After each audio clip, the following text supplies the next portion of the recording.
রাধে রাধে বন্ধুরা, পয়লা বৈশাখের ঠিক পরেই তথা চান্দ্র বৈশাখের শুক্লপক্ষের তৃতীয়া তিথিকে বলা হয় অক্ষয় তৃতীয়া।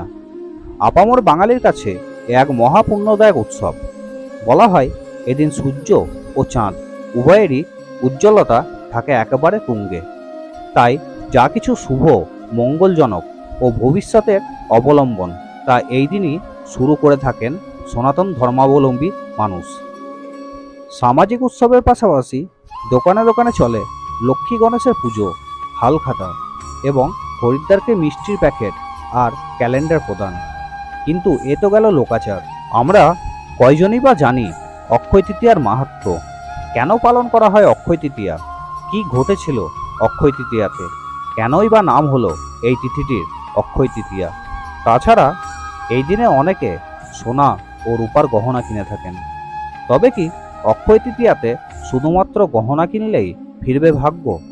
প্রশ্ন অনেক, কিন্তু উত্তরগুলো আমাদের অনেকেরই অজানা। তাই আজকের ভিডিওতে আমি আলোচনা করব এই অক্ষয় তৃতীয়ার মাহাত্ম্য এবং এই অক্ষয় তৃতীয়াকে ঘিরে রয়েছে কোন পৌরাণিক ঘটনা। এছাড়াও এই অক্ষয় তৃতীয়া পালনের বিধি ও পূজাবিধি এবং এবছরের সময়সূচি ইত্যাদি বিষয় নিয়ে। মানুষের জীবনে অক্ষয় তৃতীয়ার মতো সুবর্ণ তিথি আর নেই বললেই চলে। এই তিথিতে রোহিণী নক্ষত্র ও শোভনযোগ সবচেয়ে শুভ বলে মনে করা হয়। সনাতন বিশ্বাস মতে অক্ষয় তৃতীয়ায় ভগবান বিষ্ণুর পুজো করলে সম্পদ বৃদ্ধি হয়। একই সঙ্গে ভগবান শিবের পুজো করলেও শুভ ফল পাওয়া যায়। বৈদিক বিশ্বাস অনুসারে এই পবিত্র তিথিতে কোনো শুভ কার্য সম্পন্ন হলে তা অনন্তকাল অক্ষয় হয়ে থাকে। যদি কোনো ভালো কাজ করা হয় তার জন্যে আমাদের লাভ হয় অক্ষয় পুণ্য, আর যদি খারাপ কাজ করা হয় তবে লাভ হয় অক্ষয় পাপ। তাই এদিন খুব সাবধানে প্রতিটি কাজ করা উচিত। খেয়াল রাখতে হবে ভুলেও যেন কোনো খারাপ কাজ না হয়ে যায়, কোনো কটু কথা যেন মুখ থেকে না বের হয়, কোনো কারণে যেন কোনো ক্ষতি না করে ফেলি বা কারো মনে যেন আঘাত না দিয়ে ফেলি। তাই এদিন যথাসম্ভব মৌন থাকা জরুরি। আর এদিন পূজা, জপ, ধ্যান, দান, অপরের মনে আনন্দ দেওয়ার মতো কাজ করা উচিত। যেহেতু এই অক্ষয় তৃতীয়ায় সব কাজ অক্ষয় থাকে, তাই প্রতিটি পদক্ষেপ ফেলতে হবে সতর্কভাবে। এই দিনটা ভালোভাবে কাটানোর অর্থ হচ্ছে সাধন জগতের অনেকটা পথ একদিনে এগিয়ে চলা। পুরাণ অনুযায়ী মহাভারতে পাণ্ডবরা যখন নির্বাসনে ১৩ বছর কাটিয়ে ফেলেন, তারপর একদিন ঋষি দুর্বাসা তাদের আস্তানায় এসে প্রবেশ করেন। দ্রৌপদী তাকে অক্ষয় পাত্রে খেতে দেন।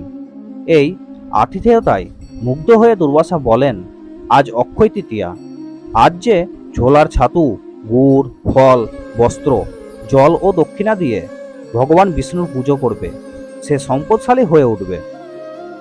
অক্ষয় তৃতীয়ার পূর্ণ লগ্নে ঘটেছিল বেশ কয়েকটি পৌরাণিক ঘটনা। এই দিনই বিষ্ণুর অবতার পরশুরাম আবির্ভূত হয়েছিলেন। রাজা ভগীরথ গঙ্গা দেবীকে মর্তে নিয়ে এসেছিলেন এই অক্ষয় তৃতীয়ার পূর্ণ লগ্নে।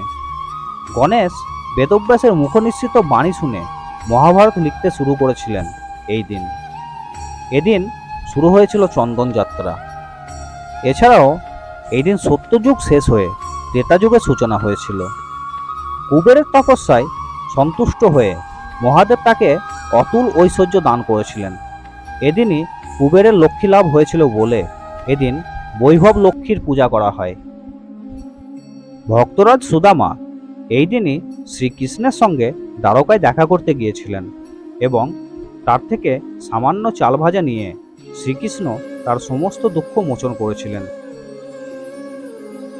দুঃশাসন দ্রৌপদীর বস্ত্রহরণ করতে গিয়েছিলেন এবং ভগবান শ্রীকৃষ্ণ তার সখীকে রক্ষা করেছিলেন। শরণাগতের পরিত্রাতা রূপে এদিন তিনি দ্রৌপদীকে রক্ষা করেছিলেন। এই অক্ষয় তৃতীয়ার পূর্ণ লগ্নে পুরীধামে জগন্নাথ দেবের রথযাত্রা উপলক্ষে রথ নির্মাণ শুরু হয়েছিল। এছাড়াও কেদারনাথ, বদ্রীনাথ, গঙ্গোত্রী ও যমুনেত্রী এই 4 ধামের মন্দির 6 মাস বন্ধ থাকার পর অক্ষয় তৃতীয়াতে এগুলো আবার খুলে দেওয়া হয়। দ্বার খুললেই দেখা যায় সেই অক্ষয় প্রদীপ, যা 6 মাস আগে জ্বালিয়ে মন্দিরের দ্বার বন্ধ করা হয়েছিল।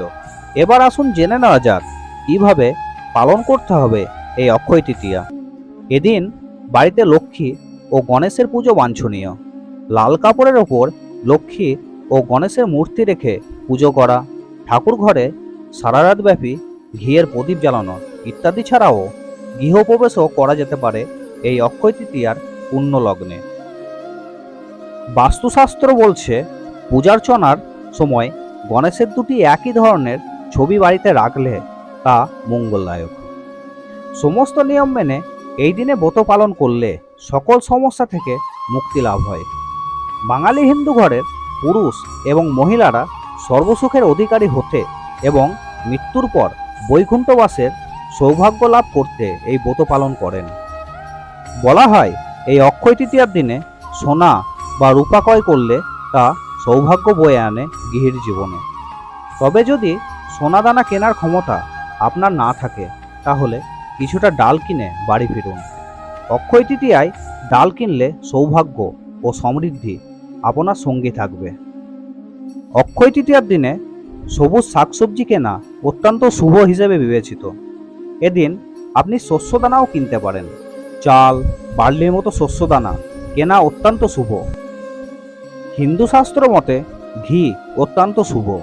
মানসিক ও শারীরিক ক্ষতিকর উপাদান দূরে রাখতে সাহায্য করে ঘি। তাই অক্ষয় তৃতীয়ার দিন ঘি কিনুন এবং ঘিয়ের প্রদীপ জ্বালান, ফল পাবেন হাতে নাতে। এছাড়াও অক্ষয় তৃতীয়ায় নারকেল কিনে তা কোনো ব্রাহ্মণকে দান করলে সৌভাগ্য হবে আপনার সঙ্গী। এবছর 10ই মে 2024 অর্থাৎ বাংলা 27শে বৈশাখ 1431 শুক্রবার পালিত হবে অক্ষয় তৃতীয়া।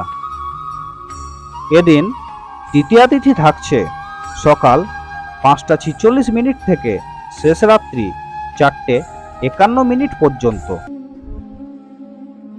আর এই দিন পুজোর শুভ সময় হচ্ছে সকাল 7:35 থেকে সকাল 10:12 মধ্যে। তাহলে বন্ধুরা, আজকের ভিডিওটি আমি এখানেই শেষ করলাম।